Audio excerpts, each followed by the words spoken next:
Hello everyone, आज की video में हम इंडेक्स फंक्शन के रेफरेंस फॉर्मेट को समझेंगे। पिछली वीडियोस में हमने इंडेक्स फंक्शन के सिर्फ एरे फॉर्मेट को समझा था, लेकिन बहुत बार ऐसा होता है कि हमारे पास जो डेटा होता है वो मल्टीपल टेबल्स में स्प्रेड होता है। उस केस में हम इंडेक्स फंक्शन के रेफरेंस फॉर्मेट को यूज करते हैं। तो जब भी हम ये रेफरेंस फॉर्मेट को यूज करेंगे तो एक चीज ध्यान में रखनी है कि जो भी मल्टीपल टेबल्स होंगी उन टेबल्स का जो स्ट्रक्चर है it should be same. Right, structure same होने का मतलब है कि जो number of rose and number of columns हैं उन सभी टेबल्स में वो क्या होने चाहिए, सेम होने चाहिए। तभी हम इंडेक्स फंक्शन के रेफरेंस फॉर्मेट को यूज कर सकते हैं। ठीक है, तो let's see with the help of this example. जैसे मान लीजिए यहाँ पे आपको एक टेबल दे रखी है जिसमें आइटम का नेम है, उसका सेल्स अमाउंट है और हमें क्या करना है, डिस्काउंट परसेंटेज फाइंड आउट करना है। अभी जो डिस्काउंट परसेंटेज फाइंड आउट करेंगे उसके लिए हमें यहाँ पे डिफरेंट टेबल्स दे रखी है। हर एक आइटम की अपनी अलग टेबल है और हर एक आइटम का जो डिस्काउंट होगा वो इन्हीं की टेबल के बेसिस पे हमें फाइंड आउट करना है। तो हम क्या करेंगे यहाँ पे, क्योंकि हमारे पास मल्टीपल टेबल्स है और मल्टीपल टेबल से हम रिजल्ट लाना चाहते हैं, तो यहाँ पे हम इस इंडेक्स फंक्शन के रेफरेंस फॉर्मेट का यूज करेंगे। तो आप देखोगे यहाँ पे आपको दो सिंटेक्स देखने को मिल रहे हैं। First is the array format and the second is your reference format. तो रेफरेंस फॉर्मेट में हम क्या करेंगे, इन तीनों टेबल का रेफरेंस यहाँ पे प्रोवाइड करेंगे। क्योंकि एक से ज़्यादा वैल्यू है तो हम क्या करते हैं, इसको ब्रैकेट में डालेंगे। राउंड ब्रैकेट्स का हम यूज़ करेंगे। तो राउंड ब्रैकेट हमने करा, ओपनिंग ब्रैकेट हमने लगाया, उसके बाद पहला रेफरेंस हमने ये वाला दिया, इसको फ्रीज कर देंगे, कॉमा देंगे। देन सेकंड टेबल का रेफरेंस देंगे, इसको भी फ्रीज कर देंगे, कॉमा देंगे। देन थर्ड टेबल का रेफरेंस हम देंगे और इसको भी कर देंगे फ्रीज। फ्रीज हम इसलिए कर रहे हैं क्योंकि हमारा ये जो फॉर्मूला है वो नीचे ड्रैग होने वाला है। राइट, एंड देन ब्रैकेट करेंगे क्लोज। तो हमारा रेफरेंस वाला जो पैरामीटर है उसकी वैल्यू हमने प्रोवाइड कर दी है। उसके बाद हम यहाँ पे कॉमा लगाएंगे। अब हमें रो नंबर प्रोवाइड करना है। अब रो नंबर किस पे डिपेंड करेगा, सेल्स अमाउंट पे डिपेंड करेगा कि भाई अगर सेल्स 2810 है तो यहाँ पे सर्च करो 2810 और वो उसका रो नंबर आप लाके दे दो, जिससे कि हमें उसके जो corresponding discount amount discount percentage है वो मिल जाए। अब यहाँ पे आप देखोगे कि ये जो सेल्स है वो एज इट इज़ एग्जिस्ट नहीं करती है हमारी टेबल में। तो यहाँ पे हम मैच फंक्शन का जब यूज़ करेंगे तो यहाँ पे अप्रॉक्सीमेट मैच चलाएंगे। राइट, तो यहाँ पे मैं रो नंबर के लिए क्या करूँगी, मैच फंक्शन का यूज़ करूँगी।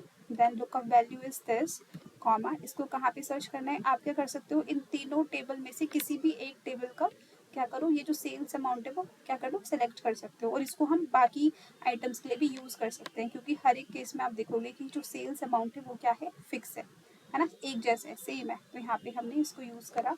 इसको हम F4 की से कर देंगे फ्रीज, कॉमा करेंगे, अप्रॉक्सीमेट मैच चलाएंगे, लेस देन वाला यूज़ करेंगे, देन ब्रैकेट करेंगे क्लोज, फिर कॉमा देंगे। अब देखिए हमें कॉलम नंबर प्रोवाइड करने की ज़रूरत नहीं है, क्योंकि इंडेक्स फंक्शन में जो हमने रेफरेंस सेलेक्ट करा है उसमें हमने सिर्फ सिंगल कॉलम को सेलेक्ट करा है, सिंगल कॉलम्स को हमने सेलेक्ट करा है, इसीलिए कॉलम नंबर प्रोवाइड करने की ज़रूरत नहीं है। तो हम इसको स्किप करेंगे। तो हम दोबारा से कॉमा देंगे। अब देखिए एरिया नंबर हमें प्रोवाइड करना है। अब यहाँ पे जैसे नोवा फैशन है, राइट, नोवा फैशन में कौन सी वाले रेफरेंस से वैल्यू आनी चाहिए, कौन से वाले टेबल से वैल्यू आनी चाहिए, फर्स्ट वाले टेबल से आनी चाहिए। तो मैं यहाँ पे 1 लिखूंगी, बट 1 लिखने की जगह मैं क्या करूँगी, इसको अगेन मैच फंक्शन की हेल्प से डायनेमिक बना दूंगी। मैच फंक्शन लगाऊंगी, नोवा फैशन सेलेक्ट करूंगी, कॉमा दूंगी। उसके बाद मैंने ये टेबल बना रखी है तो मैं इस टेबल में से इस टेबल को सिलेक्ट कर दूंगी। इसमें कुछ नहीं करा है, बस क्या करा है मैंने, यहाँ पे जो आइटम्स हैं उनके नेम को मैंने लिख दिया है इन दी ऑर्डर। राइट, जैसे पहले नोवा फैशन है क्योंकि पहले नोवा फैशन वाला एरे हमने सेलेक्ट करा था। देन ब्लैकबेरी हो गया, देन सियाराम हो गया। और इसको भी हम F4 से फ्रीज कर देंगे, कॉमा देंगे, एग्जैक्ट मैच के लिए 0 लगाएंगे।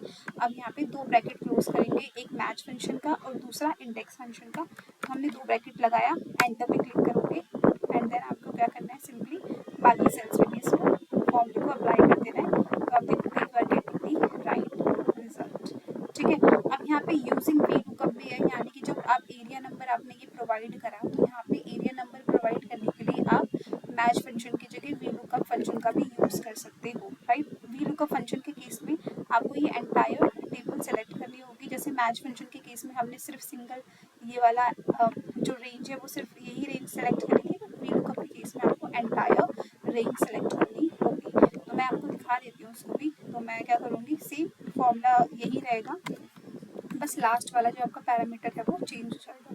तो मैं एरिया नंबर वाला जो पैरामीटर है उसको चेंज कर देती हूँ, सॉरी उसका जो वैल्यू है उसको चेंज कर देती हूँ।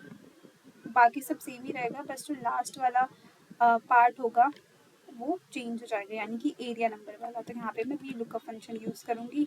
Lookup value is Nova fashion comma, कहाँ पे ढूंढना है इसको, इस टेबल एरे में ढूंढना है, इसको फ्रीज करूँगी, F4 से कॉमा दूंगी। अब कॉलम इंडेक्स नंबर मुझे प्रोवाइड करना है, तो सेकंड वाले कॉलम से वैल्यूज आनी चाहिए, क्योंकि 1 2 3 वहाँ पे लिखा हुआ है ना, कॉमा 0 क्रॉस करूँगी फॉर एग्जैक्ट मैच, ब्रैकेट करूँगी, 2 बार क्लोज, एंटर पे करूँगी hit see, again I am getting the same answer. Okay, तो इस तरीके से आप रेफरेंस फॉर्मेट का यूज़ कर सकते हो। Let's see one more example. यहाँ पे आपको 3 डिफरेंट टेबल्स देखने को मिलेंगी, रेगुलर कस्टमर से रिलेटेड, प्रेफर्ड कस्टमर से related and most preferred customer से रिलेटेड। और यहाँ पे आपको रीजन देखने को मिलेगा, और उस रीजन वाइज अगर आप डिफरेंट डिफरेंट मोड्स का यूज़ करके शिपिंग कराना चाहते हो तो वो उनके प्राइसेस आपको दे रखे हैं। तो हर एक कस्टमर के केस में जो प्राइस का अमाउंट है वो क्या है, डिफरेंट है। आपको बताना है कि भाई जो मोस्ट, आपको क्या करना है, यहाँ से आप जो भी कस्टमर को सेलेक्ट करते हो और जो भी रीजन को सेलेक्ट करते हो और जो भी शिपिंग मोड को आप सेलेक्ट करोगे उसके बेसिस पे आपको शिपिंग पर यूनिट मिल जाना चाहिए। ठीक है, तो अभी यहाँ पे ये ब्लैंक दिखा रहा है ना, तो मैं दोबारा से एक बार क्रिएट कर लेती हूँ ड्रॉप डाउन लिस्ट। सो कस्ट ऑल्ट DL प्रेस करूँगी। अब हमें कोई लिस्ट दे नहीं रखी ना अलग से, तो कोई नहीं, हम टाइप कर लेते हैं खुद ही। तो पहला हो गया हमारा रेगुलर कस्टमर, तो यहाँ पे रेगुलर कस्टमर लिख लेते हैं, comma, then we have preferred customer, then we have most preferred customer. ठीक है, ओके पे क्लिक करेंगे तो ये देखिए आपकी ड्रॉप डाउन लिस्ट क्रिएट हो जाएगी। देन रीजन हम ऑल्ट DL जाएंगे, देन अगेन ऑल्ट ए, लिस्ट पे जाएंगे, एंड देन हम सोर्स में इन रीजन को सेलेक्ट कर लेंगे, ओके पे क्लिक करेंगे तो देखिए रीजन वाली भी ड्रॉप डाउन लिस्ट क्रिएट हो जाएगी। अब शिपिंग मोड चाहिए हमें, अगेन हम क्या करेंगे, यस, यहाँ जाएंगे और ये शिपिंग मोड हम सेलेक्ट कर लेंगे, ओके पे क्लिक करेंगे तो आपका शिपिंग मोड भी आ जाएगा, रेडी हो जाएगी ये वाली ड्रॉप डाउन लिस्ट। तो अब इस ड्रॉप डाउन लिस्ट से जो भी डिटेल आप सेलेक्ट करते हो, जैसे मान लीजिए मुझे प्रेफर्ड कस्टमर की वेस्ट रीजन में मुझे जानना है कि भाई ट्रक से कितना शिपिंग पर यूनिट होगा, तो मैं यहाँ पे फाइंड आउट कर लूँगी। ठीक है, तो यहाँ पे अगेन हम इंडेक्स फंक्शन का यूज़ करेंगे, यहाँ पे इंडेक्स लिखेंगे, देन रेफरेंस प्रोवाइड करेंगे। सबसे पहले तो हमें यहाँ पे ब्रैकेट ओपन करना होगा, then this is the first reference, F4 key से फ्रीज करेंगे, कॉमा देंगे। Now this is my second reference, again F4 key से फिक्स करेंगे, कॉमा देंगे। उसके बाद हमें this is my third reference. Okay, then इसको भी F4 की से हम फिक्स करेंगे, ब्रैकेट करेंगे, क्लोज, कॉमा देंगे। उसके बाद हमें रो नंबर प्रोवाइड करना है। तो रो नंबर किस पे डिपेंड करेगा आपका, कि भाई इस वाली रो में जाना है या फिर इसमें जाना है, इसमें जाना है, ये डिपेंड करेगा आपके रीजन पर। तो यहाँ पे हम मैच फंक्शन लगाएंगे, लुकअप वैल्यू हमारा रीजन रहेगा, कॉमा देंगे। अब कोई भी किसी भी टेबल का आप ये वाला रेंज सेलेक्ट कर लो, क्योंकि हर एक टेबल में आप देखोगे कि जो रीजन है वो क्या है, सेम है ना, सेम रीजन है। देन यहाँ पे F4 की को प्रेस करेंगे, कॉमा देंगे, एग्जैक्ट मैच के लिए 0, फिर ब्रैकेट करेंगे, क्लोज, कॉमा देंगे। अब कॉलम नंबर हमारा किस पे डिपेंड करेगा, हमारे डिपेंड करेगा वो शिपिंग मोड पर। तो यहाँ पे अगेन मैच फंक्शन लगाएंगे, शिपिंग मोड ये सेलेक्ट करेंगे, जो भी शिपिंग मोड सेलेक्ट होगा उसको वो यहाँ पे मैच कराएगा। अगेन F4 की से फिक्स करेंगे, कॉमा देंगे, एग्जैक्ट मैच के लिए 0, ब्रैकेट करेंगे, क्लोज, फिर कॉमा देंगे। अब एरिया नंबर हमें पता करना है, राइट। अब एरिया नंबर के लिए मेरे पास होना चाहिए था यहाँ पे, जस्ट अ सेकेंड, हाँ मैं क्या कर लेती हूँ, यहाँ पे एरिया नंबर लिख लेती हूँ। रेगुलर कस्टमर है, then we have preferred customer, then we have most preferred customer. तो ये हमारे पास 3 आ गए ना। अब यहाँ पे हम मैच फंक्शन चला सकते हैं, एरिया नंबर के लिए मैच फंक्शन लगाएंगे, देन कस्टमर टाइप सेलेक्ट करेंगे। यहाँ पे फिक्स करने की ज़रूरत नहीं है क्योंकि हम अपने फॉर्मूले को ड्रैग नहीं करेंगे, बट इट्स ओके, मैंने फिक्स कर दिया, देन 0। आप देखोगे यहाँ पे इसने क्या करा, मुझे जो मोस्ट प्रेफर्ड कस्टमर है पहले वो उस टेबल पे गया, ठीक है जी, मोस्ट प्रेफर्ड कस्टमर, सॉरी, तो इसने कैसे करा, जो प्रेफर्ड कस्टमर है उसकी टेबल पे गया, ठीक है जी, यहाँ पर आ गया। उसके बाद ये रीजन वेस्ट में जाएगा, वेस्ट रीजन में आया, उसके बाद शिपिंग मोड है ट्रक, तो ये ट्रक पे जाएगा तो उसका प्राइस आ गया 0.14। तो देखिए इसने 0.14 दे दिया। अगर आप कोई दूसरे रीजन का चेक करना चाहते हो, लेट्स इन मिड वेस्ट, तो इसने 0.17 लाके दे दिया फॉर मिड वेस्ट 0.17।